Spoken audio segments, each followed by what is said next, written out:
Hey crafty people, in this video we're going to be talking about an abbreviation EHDC, which stands for extended half double crochet. So I've got a swatch here with extended double crochets. This is what it looks like, and let's get into it. How do you make this stitch?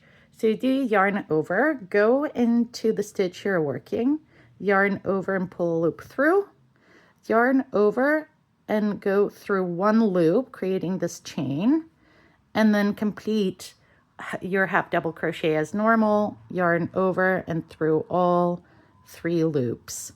So let's do that again. Yarn over into the stitch, yarn over and pull up a loop, yarn over through 1, creating a chain, yarn over and through all 3 loops, and that is EHDC, extended half double crochet.